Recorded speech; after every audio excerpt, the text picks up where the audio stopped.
ভাবুন তো, মাত্র একটি সাধারণ পড়ার চশমা একজন গার্মেন্টস শ্রমিকের উৎপাদনশীলতা বাড়িয়ে দিতে পারে। শুধু তাই নয়, কমাতে পারে মাথা ব্যথা, চোখের চাপ ও কাজের ভুল।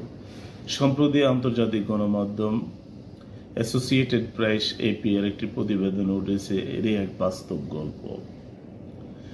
A simple pair of glass is helping productivity gains in some Bangladeshi garments factory.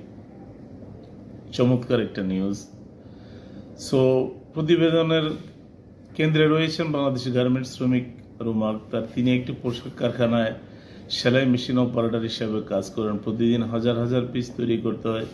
সেখানে প্রতিটি সেলাইয়ের নির্ভুলতা অত্যন্ত গুরুত্বপূর্ণ। রুমা জানান, আগে সুইচে সুতা পরাতে অনেক সময় লাগত, চোখে ঝাপসা দেখতেন, মাথা ব্যথা হতো এবং কাজে ভুল হতো বেশি। কিন্তু একটি সাধারণ পড়ার চশমা পাওয়ার পর সবকিছু বদলে যায়। এখন তিনি দ্রুত কাজ করতে পারেন, ভুল কম করেন এবং চোখের ক্লান্তি অনেক কম অনুভব করেন। বাংলাদেশের বিশ্বের দ্বিতীয় বৃহত্তম তৈরি পোশাক রপ্তানিকারক দেশ। প্রায় 40 লাখ মানুষ এই শিল্পে কাজ করেন এবং দেশের অর্থনীতিতে এই খাতের অবদান অত্যন্ত গুরুত্বপূর্ণ। বিশেষজ্ঞদের মধ্যে অনেক শ্রমিকের দৃষ্টিশক্তির সমস্যা থাকলেও তারা চশমা ব্যবহার করেন না, ফলে উৎপাদনশীলতা কমে যায় এবং অপ্রয়োজনীয় ভুল বেড়ে যায়। এই বাস্তবতা বিবেচনায় কিছু কারখানার শ্রমিকদের স্বল্পমূল্যে পড়ার বা রিডিং গ্লাস যেটাকে বলা হয় সেটা দেওয়ার উদ্যোগ নিয়েছেন।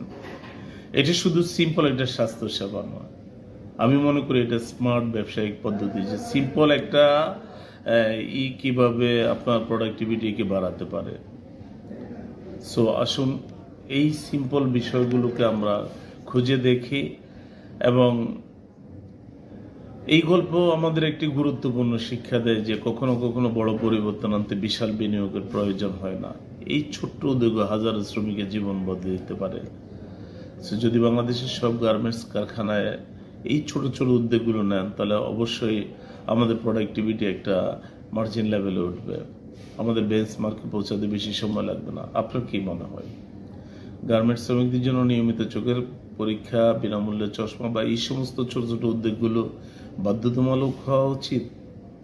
আপনার মতামত কমেন্টসে জানাবেন এবং শেয়ার করতে ভুলবেন না। ধন্যবাদ।